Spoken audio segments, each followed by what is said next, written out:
This podcast is brought to you by Universal Audio, a pioneer in audio recording for more than 50 years.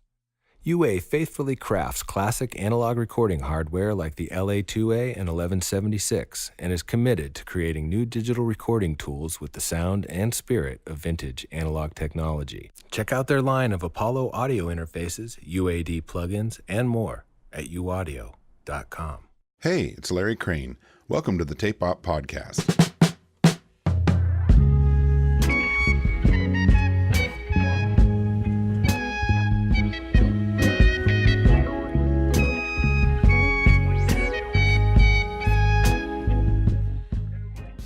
Born in the UK and now currently residing in Nashville, Jamie Lidell sings, beatboxes, records, produces, engineers, writes songs, writes code, and actually functions as a husband and father. He has collaborated with Beck, Feist, Gonzales, Mocky, and Simian Mobile Disco, just to name a few.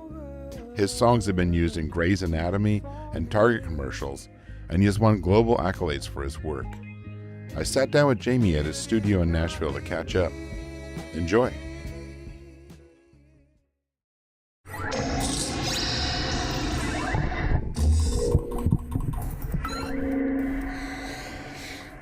Whoa. I did the fallback. I don't know if it can not do the fallback. So what's your history? What's the backstory? Starts in England, of course. And Yeah. was your stuff kind of more electronic-y or sample-based in the beginning, as I've kind of gathered? Yeah. I mean, I can think of the history in a weird way. Yeah. Magazines were a massive part of my my life, just dreaming as a sort of a teen. Yeah. I started to just get into guitars and, know that I gravitated towards musician types. Mm-hmm. So there's that, isn't there? There's that thing that happens at school where you're just like, I don't like these sports. You know what I mean? In England, it's just a different thing, but it's the same end result, possibly. It's, different sports, I guess. But, I liked hanging out with the musicians and wanted to make shit in the lunch break, and anyone who had a guitar that could play, I was like really curious to want to be able to do what they were doing. So I started, for some reason, I actually, that's the one thing I don't quite remember. It's like why I started getting into looking at all these music magazines. Right. Like, I don't really know what drew me towards the technological side of it. I think what it was, actually, I kind of do remember now. We used to go to a shop called Turnkey in London. Yeah. It didn't used to be called Turnkey at the time. It was called something else. Yeah. Soho Sound. There you go. And it was like on Charing Cross Road or Denmark Street where all the music shops are. Right. And they had like all the newest gear. And whenever I did go to London, which was pretty often when I was able to, because growing up in Cambridge is like an hour away from London by train, right? Yeah, it's not very far. So I wasn't in Cambridge itself, I was kind of nearby. So anyway, going to London, basically, going into these shops and just sort of thinking like, oh man, loving music, thinking the same kind of things we were talking about Joy Division, like how are these made, like how are these sounds, what do you... And then hearing a few keyboards. I remember the D50 had just come out, Korg M1, and like the Akai S950, and like all of that was fresh technology, and the Proteus, and there was a few like of these bits of gear that were like playable in these shops, Right. And like I just started to like get obsessed with going to these stores and just kind of sitting on the machines and just kind of dreaming like I could own them. Right. And then eventually I got I got a little bit of money from my grandma. Someone died and I got like £2,000. And like I just remember I had was really careful with that £2,000. I bought all the gear from Sweetwater, actually, because it was like almost a $2 to $1 to pound. It was an amazing time for that. Right. We're talking about, I was 16, so it'd be 19, like 88, 89. I bought my first studio equipment, which was an Akai S950, a Korg M1, 58. I got a Fostex 4-track and a MIDI Verb 3. Oh yeah. And like I knew what I wanted. Yeah. So and thank God I got the Akai. Right. Do you know what I mean? Because at first, when I remember having it, and I was just like, what do you do with a sampler? It seems ridiculous now. I didn't have anything to really interface with the sampler, you know? Right. It's just very strange to imagine not having any kind of understanding until I had like cassettes of like funk and stuff that I'd get at like a fair, Strawberry Fair in Cambridge, and someone would sell like rare groove cassettes, and I'd start sampling James Brown, and then word got out in the village that I had a sampler. And some guy, that's a really weird story, but it totally happened. Like, it was like, I organise raves and events, and would you want to like do some techno, basically? Yeah. Would you want to open up for the Prodigy? So I opened up for the Prodigy when I was 16. Oh my God. Maybe 17. And that was pretty much a life-changing experience. Were you terrified? In a way, no. Yeah. Until I was there. Do you know what I mean? All I had of my shitty equipment, and I was using my Fostex as a mixer. Yeah, yeah. Like, totally, right? it was terrible. Yeah. I mean, it really sounded bad. I was sampling like the Muppet Show, like Can the Frog Dance, and making kind of novelty hardcore records. A bit like the Prodigy, because they sampled like educational videos. They did that Charlie Says, but obviously there was this whole cocaine subplot went over my head at the time. Right. Because I was also like pretty naive as a teenager. Pre-internet, living in a village. I was going to say, you're not in a major metropolis. Yeah. And everyone I saw that night when I played with the Prodigy was like on ecstasy, kids at school, and I was like, what is going on with everyone? Why are they all so nuts right now? Why are they so lovey-dovey? Yeah, why they were like feeling what I did just now, because I was feeling pretty hard beat down. Yeah. Because my mum was a really hard person to please, as was my dad. Yeah. Sort of drew me into a weird perfectionist sort of hell in a way. Not hell, but drew me into the world of striving and never being satisfied. Right.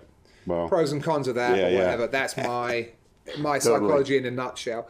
But so I was like beating myself up like that was shit. But then the Prodigy came on, and I kind of lost all of that, because just the experience of seeing them, they had W30s at the time, the Roland sampler. They had two of them. They were using a bit like turntables. So they'd load one sequence on a W30, then they'd be preparing the next one on the next one. Right, so they can just keep it. And they'd play the next one and load the next song. Oh my kind God. of a sick idea, actually. Right, kind of nice.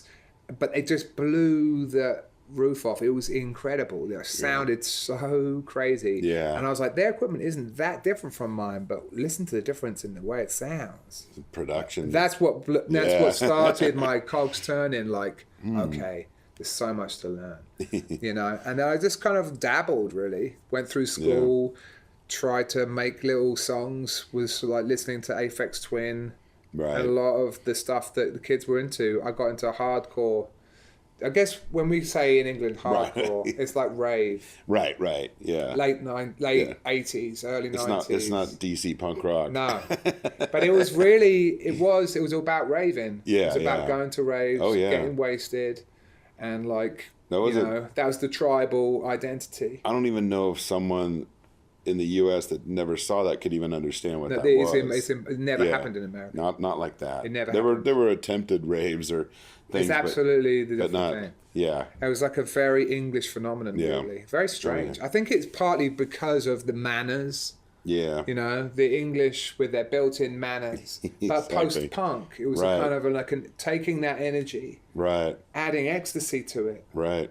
Do you know what I mean? Then you did have the Happy Mondays and like bands capitalizing on crossing over, I just read Peter Hook's book on the Hacienda, and that's like, that's like majorly where some of that nexus was coming from, and the Mondays and enjoyed it, and all this other sort of music that was happening around it. Yeah. Kind of almost sort of like just the energy of that time was special. Looking back, even Primal Scream, like that was amazing. Morphed into something different. Oh man, Screamadelica was such a big album for everyone.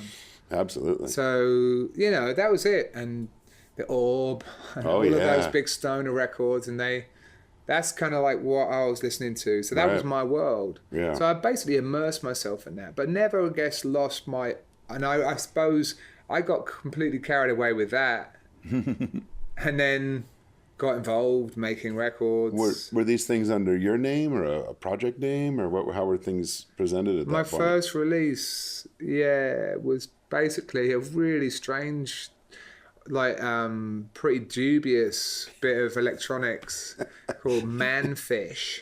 Which wasn't the name I came up with. It was I had been making demos at college, so I just went to college, studied philosophy, whatever. Right. Just made music in my bedroom. Mm-hmm. But a kid that I went to school with went and got a job at Strong Room Studios in London, which is a pretty solid studio. Yeah, I've been there. A great place. Yeah. And actually through going there and meeting up with this other guy, Mick Shiner, who subsequently worked a lot with the Streets and he's done a lot of good shit. Mick's always been a big champion of like the unknown acts. Sure. So he was a good dude, and he kind of heard my cassette demo that I sent to my friend. I wasn't trying to get anything from this. I literally was like, "Hey man, I've been making music. Here's some little things."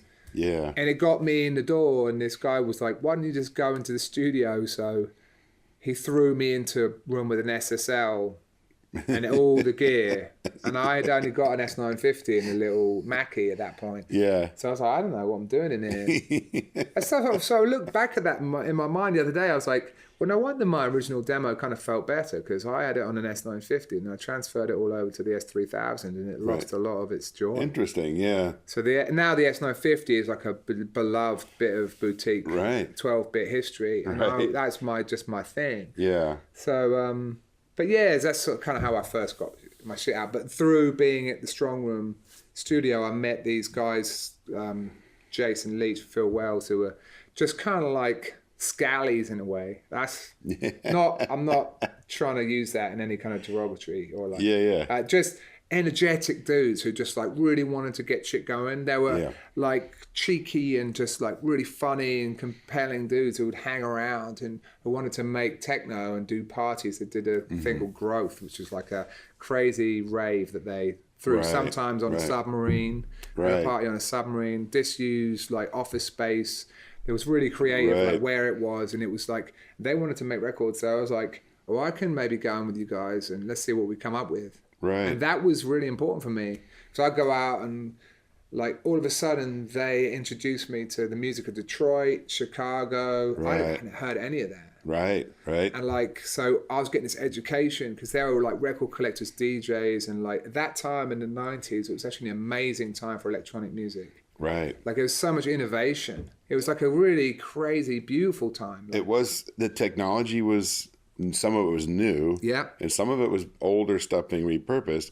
Yeah. And everyone was trying to sort out how to combine it all. It was a brilliant time. Yeah. Because a piece of technology can come around and revolutionize music for a bit. Right. Like, I mean, whether it was obviously back in the day, the 808, 303, the combination of those rolling boxes, 909, and it was so important. And it allowed people to, it was punk in that way, right? I mean, that whole Chicago story, if they wanted to make disco records, they had a DX 100 and a 707. Yeah.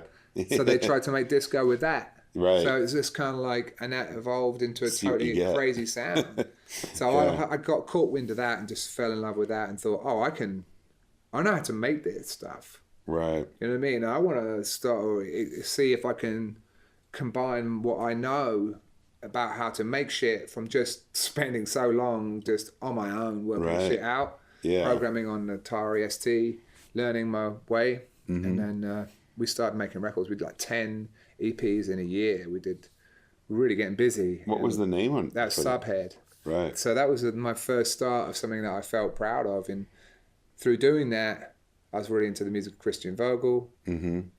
Stories kind of come to an end too, but it was convoluted. It's kind of like this is the story. And I was listening to all of the Chicago and Detroit shit. Christian is a guy who kind of was totally versed in all of that and like had his own unique way. He was using Octamed. Don't know if you remember that. That was like a tracker on the Amiga. Oh, right. Do you remember trackers? They like have a bit of a resurgence, almost a romantic resurgence. Back in the day, that was a serious way to program. Right. My uncle was a software developer for the Amiga. He used to work with Rupert Murdoch's company, Mirrorsoft. It was a very early software company. Right. So I was really into Amigas Right. computers. I was into that. Like that was trip. futuristic. That shit Oh, was yeah. like cutting edge, wasn't it? Oh, It the was just idea like, that you could have things programmed on Oh, the yeah. computer and then change them. it's And, incredible. you know, the And, first like, time I saw MIDI really being done, I was like, it's I amazing. can play shit drums on these pads and then tighten it all up. Yeah. No, Yeah. exactly. So all of these things were doable, right? So Yeah. all of these, that's exactly how I feel. I mean, it's Yeah. been to my detriment to an extent now because I can't really play much because I spent my entire life programming. Right. So, Well, it's yeah. also arranging, though. It is. And It is. sculpting sounds. I mean, That's it's exactly not. it. It's not like it's not making records. No, you're making Yeah. some kind of digital score. Yeah. And that's the thing. I got wind of Christian through these guys and just loved his music and was always like really high, like listening to his shit going, man, this guy is on his own thing. Mm-hmm. I went to Brighton to find him Yeah. like an idiot. You're just like looking around. Yeah, just asking- like an idiot. But the first day I was there, I bumped into his girlfriend, That's insane. who had a Tresor Records bag, and I was like, "Are Oh my you God. Chris's sister?" Just out the blue, I asked that question. She's like, "No, I'm his girlfriend," and I was like, "Oh," and I was like, "Well, hi, I make music as a subhead," and she was like, "Wow, Christian's a big fan. He just played your shit at the Love Parade, and it was like the biggest What? shit." And I was like, "So."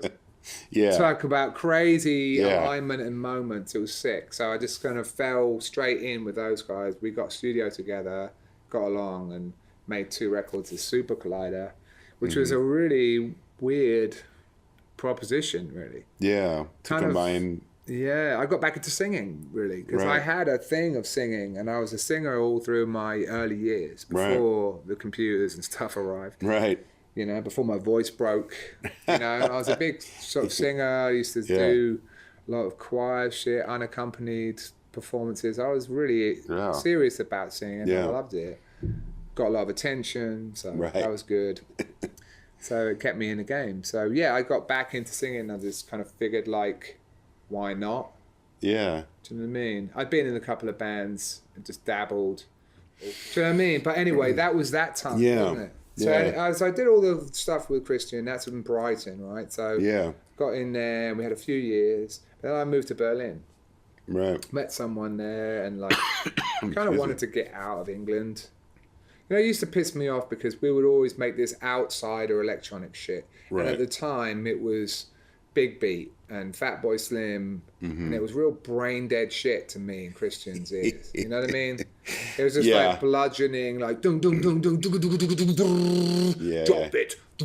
You know, just like kind of the EDM like silliness in Yeah, a way. yeah. Kind of like really just kind of, oh, you really need it spelled out for you that much. Right, You guys, yeah. You know, and so we were like the snobs. Right. We're like the music snobs. But the funny thing was, in Brighton, there's a funny combination of the punks didn't really go for what we had because it was too Right. pretentious. Right. Do you know what I mean? Yeah. And they just would have rather listened to the Stooges and just got Right. fucking wasted. Do you know what I mean? Yeah, totally. Which I understand. Right. Because, yeah. But, or like just straight up techno because it's kind of the same. Right. I like the good stuff that's Yeah. really hardcore and it's pretty good rush. So Right. doing this weird thing in the middle where I was singing, we were trying to write songs and it was kind of a stylized thing. And Do you think partly know. the singing was a good way to assist in the collaboration too? It gave you a different sort of angle to wrap around his work. I think I was definitely, 100%. Like once I left to go to Berlin, I was in a serious conundrum because I'd signed a deal with Warp Records whilst I was in Brighton because we befriended this guy Hardy Finn and this other guy Paul Fowler who runs Spy Mania Records, and Spy Mania put out Square Pusher's first records and stuff. So I was a big Square Pusher Yeah. fan and used to hang out with Tom and those guys in Brighton in those days, those early days. Yeah. And so I wanted to be on Warp as well. Right. I wanted to be on the label with Aphex Twin, Square Pusher. That was the highest honor to be on Warp Records. That was some breaking. That was I mean, the that was pinnacle stuff. of electronic Yeah. music in the UK. Yeah. So when I did a record for Spy Mania first called Muddling Gear, which then got signed to Warp and Yeah. licensed, which got me in the door, and then I got my deal with Warp, and that's basically I got signed to Warp because of my voice. Right. Because I had a song on that album called like Daddy's Car or something. Yeah, Daddy's Car, where I'm just sort of doing an R&B song basically. Right. But it's kind of like with electronic drums. Right. Sort of a bit of like what I was doing with Super Collider. We were doing kind of R&B. Mm-hmm. Nowadays, it would just like be fine. No one would think about it. No, Or it's almost like yeah. the sound of now slightly. Yeah, yeah. But it was in 98, so it was kind of weird. Yeah. It's definitely vintage, like 20 years old, so that's Yeah. super weird. Right. So, yeah, So when you moved to it was Berlin, very unpopular. It was just sort of, Yeah. but, Yeah. sorry, when we played, Christian was already big Right. in Europe. Right. He was a very established DJ, really Right. respected all through Europe. And obviously, going to Europe and playing a Super Collider, we were welcomed in Munich, Berlin. They got it. Mm-hmm. And I was like, this place is so much more advanced. Like Right. England are a bunch of fucking hooligans. Do you know what I mean? Oh, yeah. They're not cultured. Yeah, yeah. Like, It's different. this is fucked. I need to be in Berlin. These Yeah. guys are like, they get it. There's always been that intellectual Yeah. edge to that city. They you just know? got it and they Yeah. were embracing it, and I just felt like this is where I need to be. This Yeah. is where I could flourish. Right. And it was the best move I could have made. I mean, Amazing. Berlin was unbelievable. Yeah. So, such a cool time to be there. 99 to 2008. Right. So that's where I did that's where I just got back into, you know, I did another Super Collider album there in the Funk House, which is now used often for the Oh. music messes and Right. the synth things, the Oh, super booth. Oh, is that the place where Nils Fromm has his studio now? Probably, yeah. Is the old Yeah. Russian radio place? Yep. Yeah, we have an article coming out with him. Yeah, that's next where issue, my yeah. studio was. Wow, that sounds like a crazy 2000. building. 99, 2000. Yeah, it was. It's a Stasi. It's like a long ass corridor. Yeah. Every door the same. You know, it's that communist aesthetic of like everything is the same. Yeah, right. Get it? Oh, yeah. So it was, and the owner was really bizarre and it had a weird smell to it. All the clocks were set to midnight and they wouldn't move, which is disconcerting. You know what I mean? To leave that studio at night. Yeah. And it's kind of like that part of town at that time, Köpenick in Berlin was still, it felt like they were racist and it felt like that's where the bad Berliners were and shit. Right. You know what I mean? Right. Because when you'd go a bit more into town, it was all like la-di-da. And you think, well, there's no strife in this world. But out there, it felt a bit like, it was more just kind of like the hardcore Yeah. outside of town. It's probably Right. softened a lot since then. I imagine. And I right? might well have been projecting that. I never actually ran into any of that shit. But there's certain parts of Germany where you just get more of that vibe. In England too. Yeah, right. Same here. Yeah. It's a bit Yep. more like going out to a place where you feel like, oh, I better keep my head down and Yeah. not talk English and shit. You don't have an accent. Yeah, I You know. know. But I was I'll put on a drawl and try to. paranoid. Yeah, no, exactly. So, but that's it, man. I moved to Berlin, and then I met my wife in New York, and we moved, and I lived there for a Right. couple of years. Made Compass with Beck and Chris Taylor. over here. Right. I'd made records in Berlin with Mocky, Multiply, and Jim. Made those in Paris and then in Berlin. Yeah. And then And what were you Yeah. picking up along the way from others and from studios and different places you worked? I You know? guess just working with Mocky was a big deal for me because it was hilarious, really. Well, from Muddling Gear to Multiply, it was like 5 years. Right.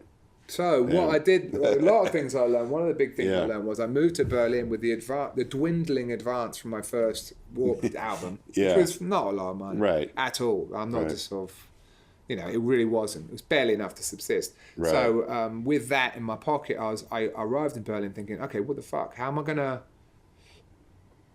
really make a go at this? Right. And so I had to be, like you were saying, is a really perceptive point about working with Christian. It's like, what could I bring to the table? The vocals were clearly a thing. He was better at programming. He was more well versed in all the synths. He taught me how to program synths. I mean, he taught me a lot of shit, but I had the vocals. So like going to Berlin, I had to just look in the mirror and go, okay, who the fuck am I? And what can I do out there? Yeah. Do you know what I mean? Yeah. Like what can I add to this scene? And like it was a time where I'd go out, see Peaches a lot. She's like a pal of mine from that era. Yeah. All the Canadians I knew, Chile Gonzales, Mocky, Right. you know, Kevin Blackton, who's like a really amazing artist and now lives here and it's great. Taught Cal Arts and really amazing. But just Tim Exile, a few of these guys were in the Berlin scene at that time. How did your music change at that point? I just needed to work out how to do a live show. Right. Do you know what I mean? Because I thought, fuck, I've got to just go out, I've got to make some money. Right. And I can't do it by making this record. Do you know what I mean? Right. Because you don't get paid till later. Yeah. So I need money now. Yeah. So I thought, okay, I've got to work out a way to play live. So I started doing looping, vocal, because I actually really inspired by Matthew Herbert. Because he was the guy who taught me that it was possible. Because we had a night called, it was a night at the End, the club called The End. Yeah. In London, and a lot of people come through. Chris Cunningham, the video director, used to play there. Right. And Matthew Herbert would come through, and his whole style was he would do something like he had kettles. I remember he had like kettles that had the tops off, and they were like just pushing out steam. Yeah. That was his visual. Wow. Showing a bit of work, and very wasteful. I don't know if you do it now, but he just had little delay pedals, Boss delays. Right. You know how those early Boss pedals had like a loop function? All it really was a short delay. Right. It would hold, but like the prime the whole time, thing, whatever. right? Totally. It was a hold delay. Yeah. So and you could overdub, I think, actually. So, but anyway, he'd just do that on stage, and I was just like really enamored by that process, thinking, I love the way this feels. Yeah. It wasn't the whole show, but it was part of it or something. And so I sort of went off and sort of tried to make a version of that show, or like my own interpretation of how that could work for my music. What kind of things were you using to loop with? Right, I had the Boss SP202. I had the green Line 6 delay, the classic. Yeah, that's handy. So I had those two things. Yeah. And I didn't have much else really. Yeah, wow. And I'd get them to bring me like a synth or, so I'd just get the venue to supply something. Right. And I'd have a CDJ as well. So I'd make little tracks. Right. And I had these microphones, I still got them, called the Magic Mic. Yeah. Which had like a pitch shifter like built in. Oh, wow. And like I used to live with a guy who was my visual artist, and we'd go and do these sort of live shows together. Right. And like, it was this crazy. Yeah, he'd project and do live shit on top of me doing live stuff. Oh, cool. So we developed this kind of thing. Yeah. But then, I needed to evolve it. So I spent 6 months basically in the lab on my own in Berlin, like building a looper in Max MSP. No way. So I taught myself Max MSP because I could see the limits of my looping capabilities with this stuff. It was really crude, but I knew I loved doing it. Right. So I had a Mutron octave divider, and I put my voice through like a bunch of pedals, and that was cool, but it just hit a limit quite quick. Right. And I thought, what I need is a way to record different loops, have them come up on a mixer, be able to affect them differently. Right. And I came up with quite a nice looper, 5 channels. Wow. Using the 5 fingers on the black keys, recording with the left and muting with the right. And having a 2-octave keyboard. Oh, okay. I could do the mod wheel was the speed of the looper, and you could go reverse as well. Oh, wow. And and I just made this thing and really made it rock solid. And it was a beautiful thing. This is what bought this house. Really? That looper bought this house. Did you? I opened for James Brown with that looper. Yeah. Bjork, Beck. Like Really? my whole career was based around my money career. Right. Came from inventing that looper and building. Was it something? And it's being sold. No. Was it? No. Just are you using it? And It was doing just all that? me. Yeah. I mean, I used to do shows with that looper in '99 onwards. Right. So I guess 2000 probably had it. Yeah. So yeah, that technology was not really available at that time. Right. Not in that way. I love how you built it with Max. That's amazing. It was shit, but it worked. I had an RME sound card, Right. which was great, super low latency, and it was awesome. And so like, yeah, that once I made that system work, it was just a dream. And I remember just doing a show at Sonar, I think it was like 2003 or something. And it was a big moment.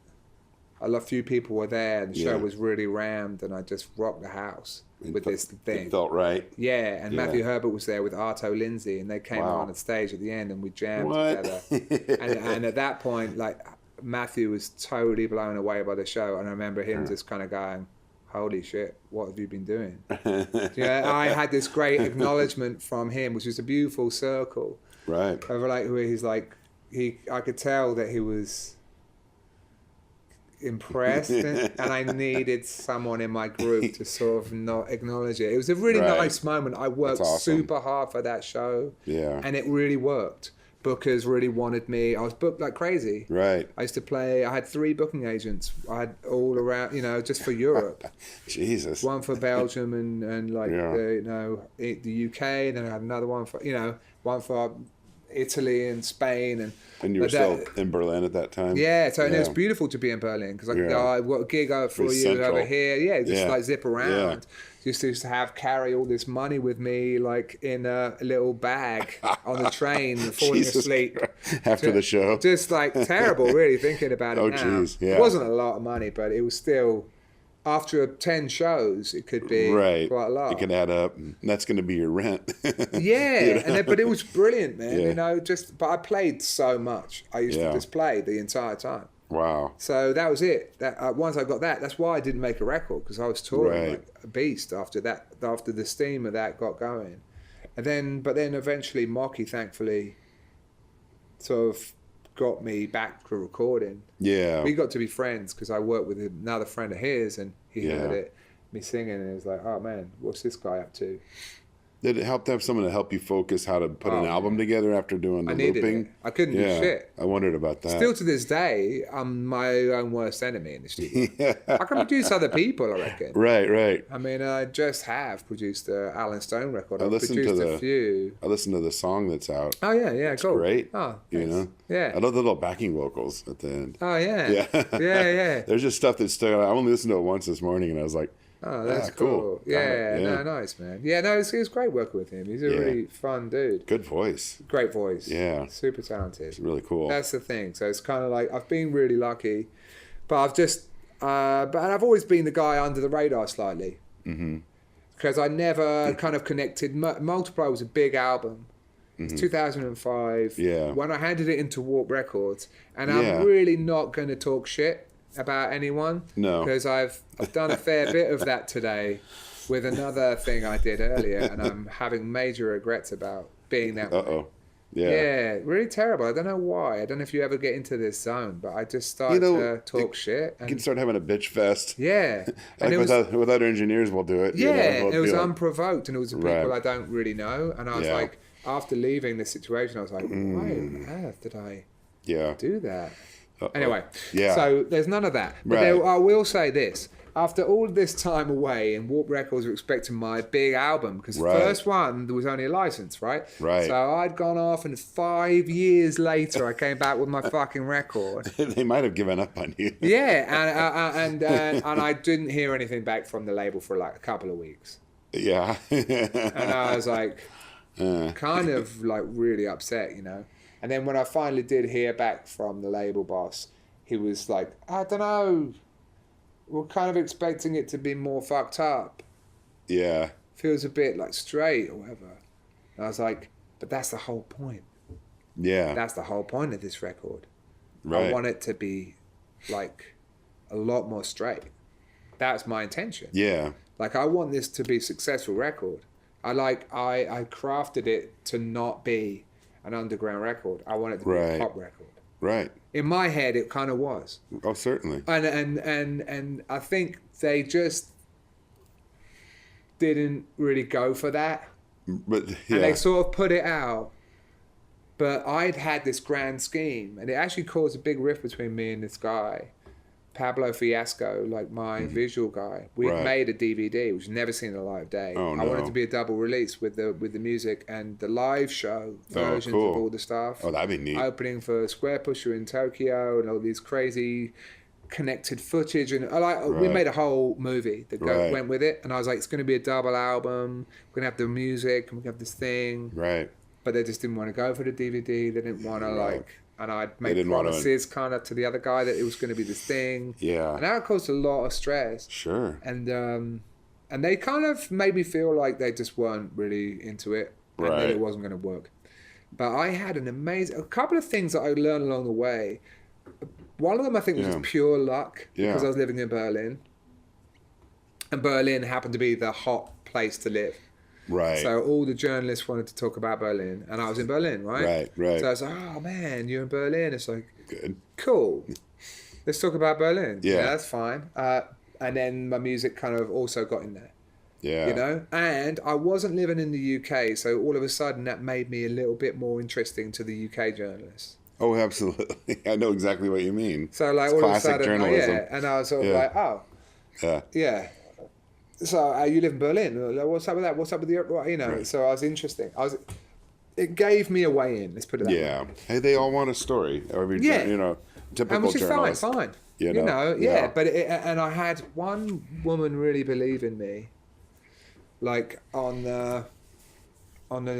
you know, who was working in my PR company, and she just really went Lauren Zorick. That's her name. Yeah. And she really single-handedly, like, put that shit on the map, and like it really went off. Right. It didn't like go ballistic, but it, compared to what I think everyone expected it to do, it really kind of hit the zeitgeist in a weird way. It was like soul music, like, and then a year later, Amy Winehouse came out, you know? Right. And it was everywhere, Which that is, shit. You know. Like, it was everywhere. Yeah. And it just was the sound. Right. You know, like, Mark's, I mean, you were just mentioning Mark Ronson earlier, and that production where it's combining elements of soul and R&B with DJing and electronics and sampling in a way is fascinating. You know? That's the thing. Yeah. So, and I mean, so that was it. That was a really big deal. And it sort of, I could have almost, you see, in another universe, had that shit been on a big label, and they had believed in it, it probably would have been could have been quite a big record. It had the potential to be, or, you know what I mean? Yeah, But at the same time, I don't know if I would have wanted that. Right. Like, I've had a chat with my wife about this a lot. Yeah. It's not just self-sabotage. I mean, the thing I was talking about earlier, talking shit about people, could be a form of that self-sabotage. Sometimes, yeah. Just kind of almost wanted to not endear myself too much. I don't know. I almost wanted to fail at the gig. I was trying to, you know, I don't know. There's an element of that. Right. But there's also this element of I sincerely I never wanted to be a big star or anything. It's, well, I mean, you know what I mean? Look at Amy's life, you know. That wasn't healthy. It really wasn't healthy. You know? Obviously, she was a very special case in a way. And, like, surrounded herself with, like, bad people. And there's so many... No, I mean, it's terrible. Yeah, there's so many... Obviously, man. You know, unfortunately, we know far too many amazing people that just... just can't get a grip. So I've always felt like I was super lucky in a way to be able to make a life. I bought this house, you know what I'm saying? Like, I opened up for Prince, James Brown, Bjork, like Beck. Like, you know, I've worked with Nigel Godrich. I've worked with, like, all these people. Like, I've achieved a lot of my life goals. Do you know what I mean? Totally, but softly, in a way. Sort of in the background and not... And I kind of love that. You know what I mean? Well, because it's been... It's just the right amount of fame. Yeah, it's just enough that that I can sort of keep going with stuff. But whatever, it feels so vain to talk like that. But you are talking about yourself. That's what we're here for. It's getting a little bit uncomfortable. But that's the thing. I suppose it's funny, isn't it? Yeah. I did have a meeting with Rick Rubin. Mm-hmm. And after I'd done Multiply, I got Jim together, and it was definitely a concerted effort. It was a weird mindset. Yeah. Possibly if I were to advise someone else doing this, I wouldn't advise this.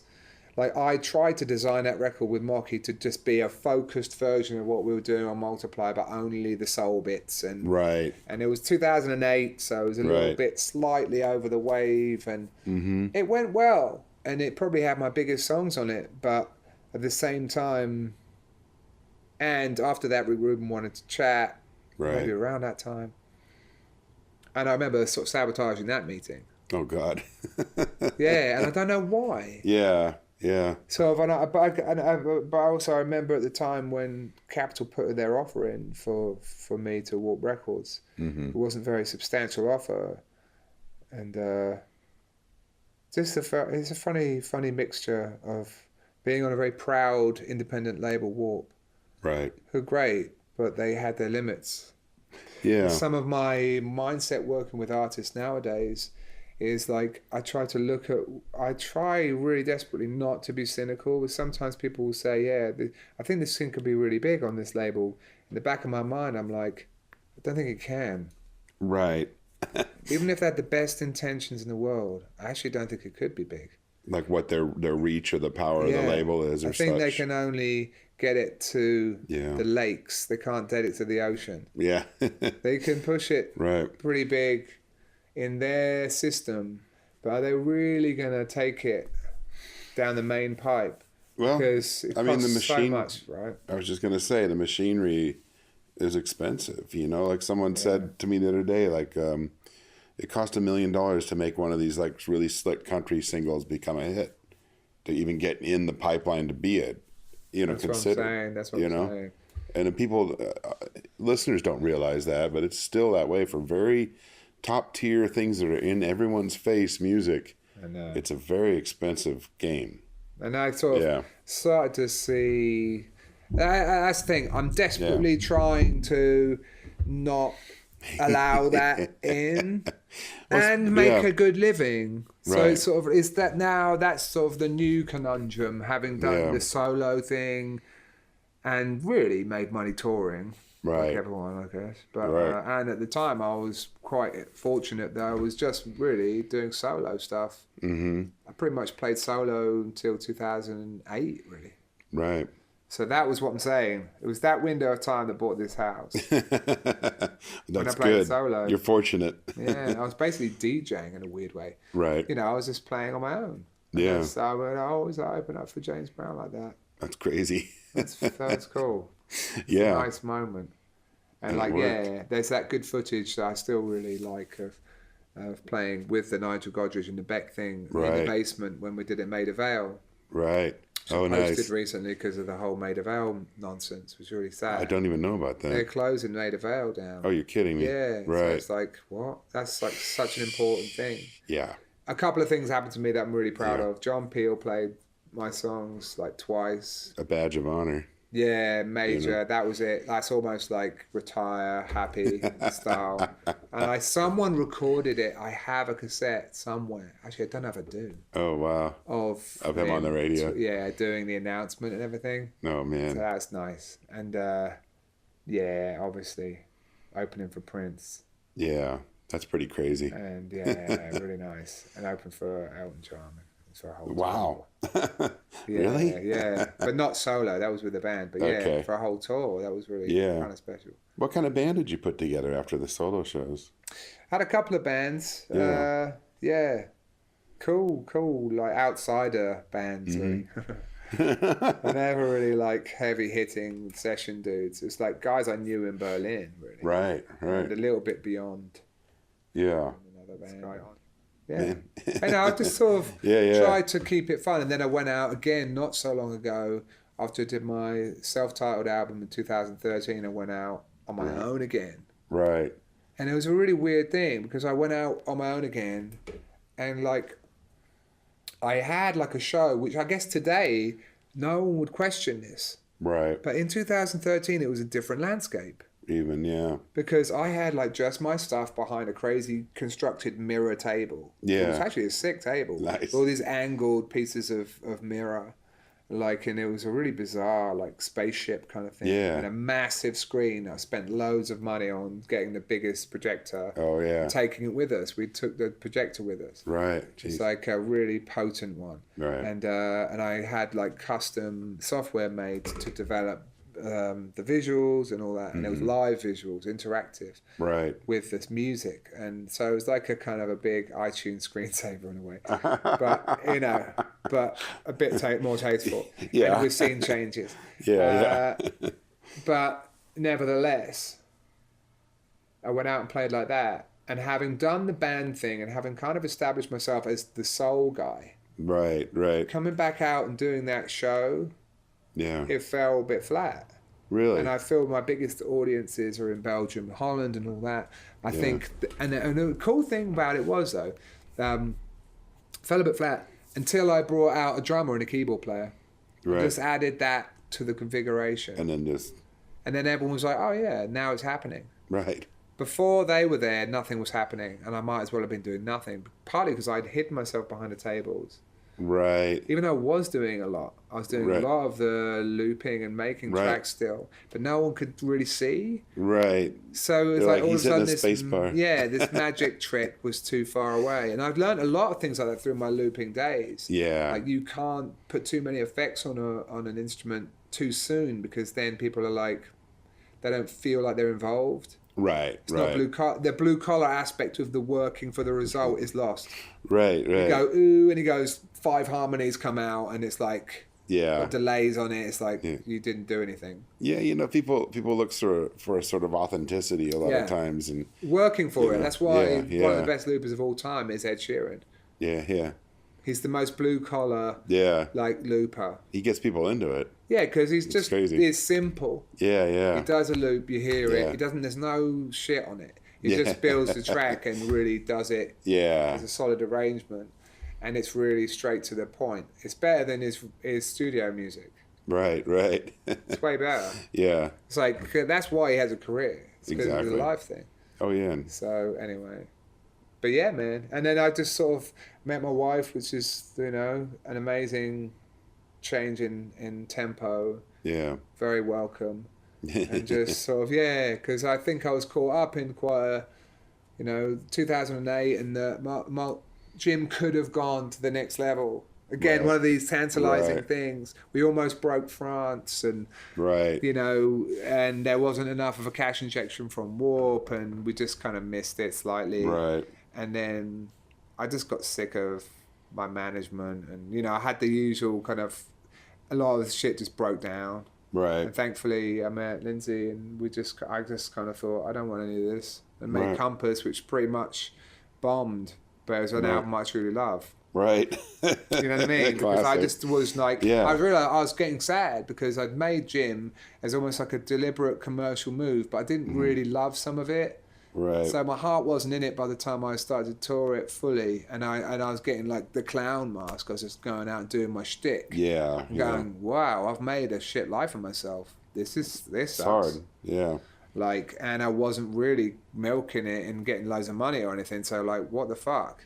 So then Yeah. going back to the studio, and then Lindsay was like, what do you really love? And she was asking the tricky questions about who I was as an artist and if I had anything to say in a way, Yeah. bringing out Compass and doing that. I did that with Beck and Chris Taylor of Grizzly Bear. And Right. Super cool experience. I'll bet. And but yeah, so that got me back into making Yeah. my own music in a way. All And now I'm sort of back there again in a way. Right. Right. Sort of wondering, like, do I have anything to say? I've been doing a lot of co-writing with people. Interesting. Been having more success with that. Recently, Yeah. I did a song with Haley Steinfeld, and it's had 400 million streams. Jesus. So it's like a really big song. That's amazing. Like, so yeah, now I've got a little bit of my foot in the pop world, Right. and it's just Behind the scenes interesting. Yeah, totally. again. The writers are really weirdly unsung Yeah. Well, and definitely underpaid. yeah. Crazily underpaid. Well, streams especially.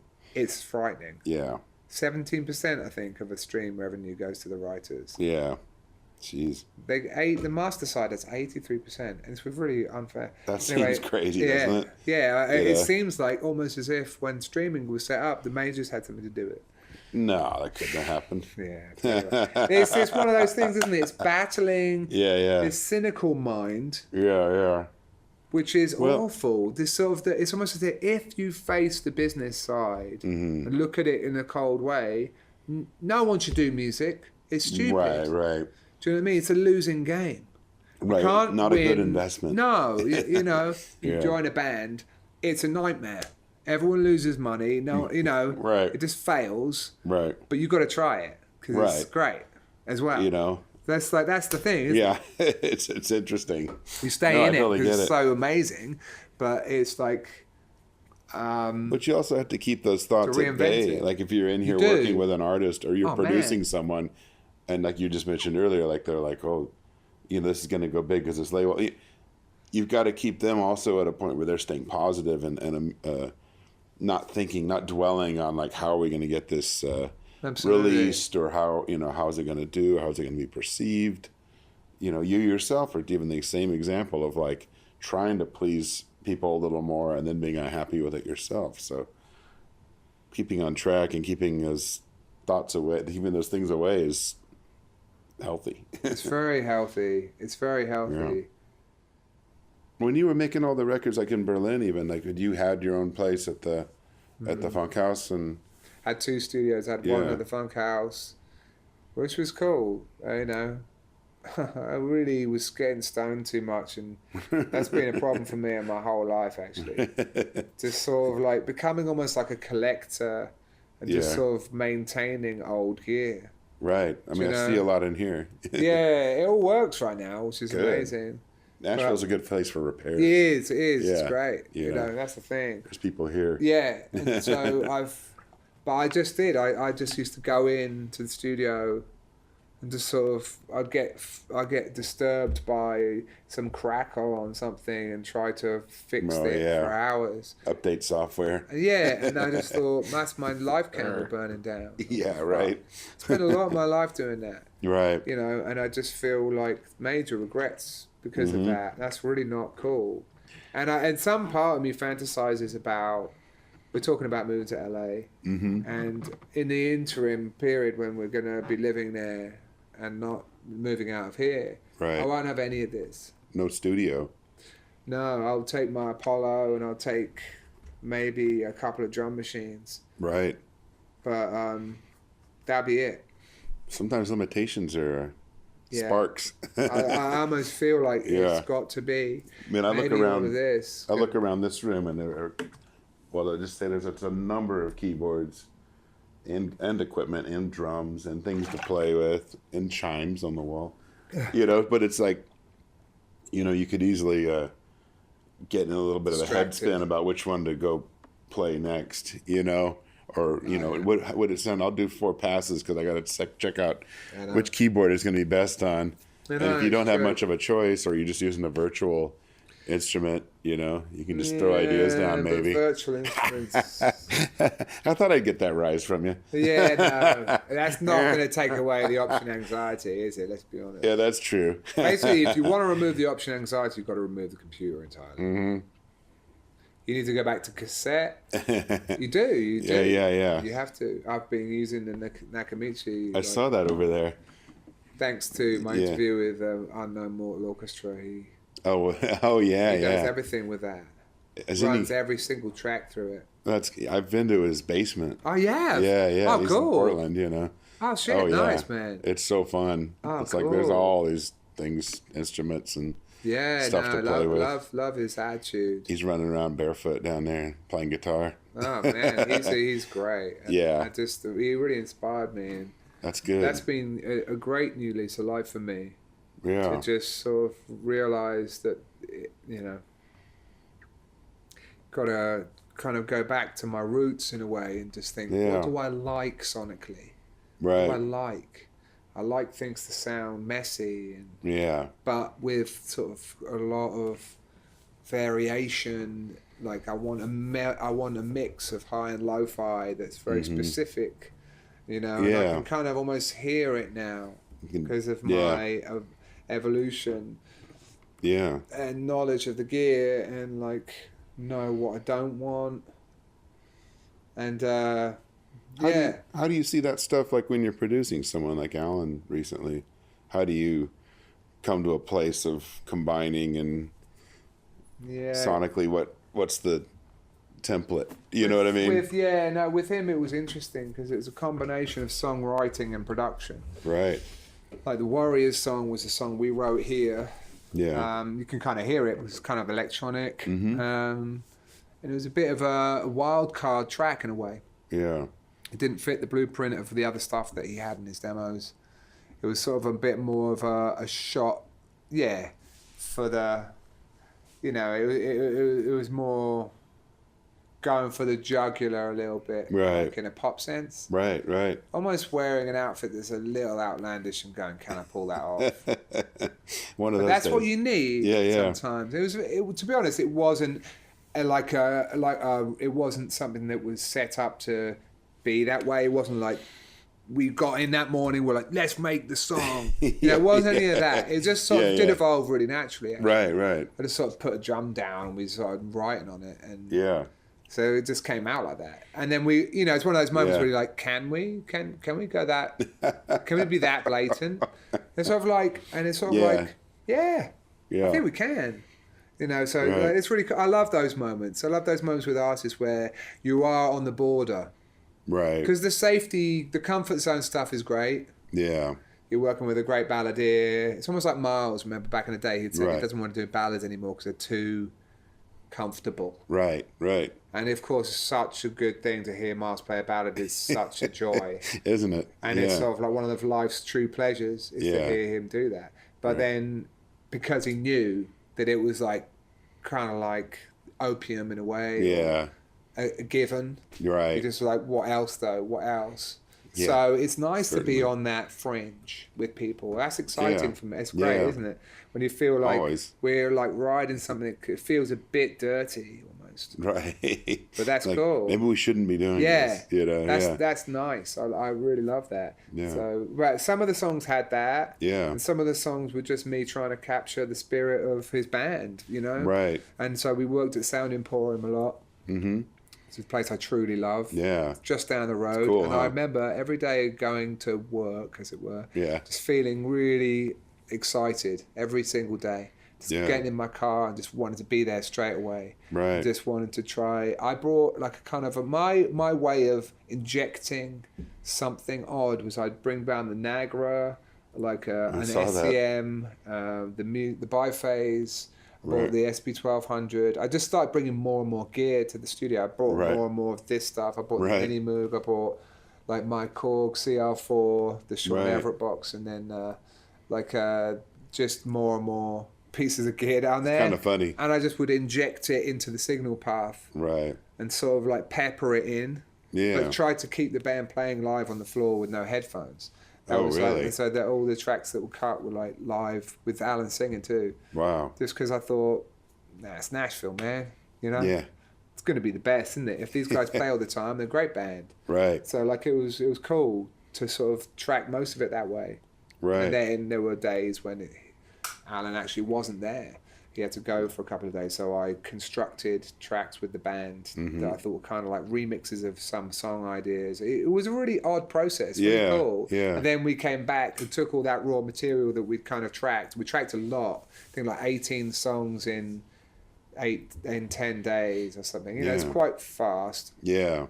Fast enough that a lot of it was, it was well done, but it was rough around the edges. Yeah. A little bit. Yeah. So we came in here and start chipping away at vocals, really.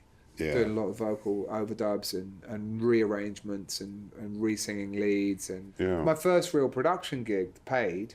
Really? You feel like you're going to start taking on more production gigs? It depends. In the future? Yeah. It's just, I don't know if I'm cut out for some of the psychological aspects of it. Right. I mean, most of the cases you're talking about, you're also co-writing and producing. I like that more. Yeah. And I understand when I worked with Beck. Yeah. He really wanted to write all the stuff with me and didn't particularly want to take songs I'd written and produce them. Right. And at the time, I didn't really understand that. Now I suppose I do. Yeah. That's interesting, right? Yeah. But I would give him some investment or a way of, you just feel like you can kind of pursuing relate. Not, yeah. I just feel like you've grown it together. So Right. there's this obvious connection to the timeline of it, and Right. and that's nice, isn't it? It's like growing a plant. Right. It's different. Rather than just tending to a fully grown plant or whatever, or trying to Exactly. get a prize zucchini out of it. But yeah, I don't know. It's interesting going forward. My wife always asks me like, what do I want my life to look like? And I would say like, I just want varied days. Awesome. Well, Yeah. I think we had a good interview. Thanks so much. Yeah. Let's do the other thing. Thanks for listening. Find us online at tapop.com, Facebook, Twitter, and Instagram. Until next time. Lying with you and I wanna cry. Baby, won't you dry your eyes? Don't wanna keep thinking of all we could have been. And all the ways I could have tried. I'm always afraid of you and what I put you through.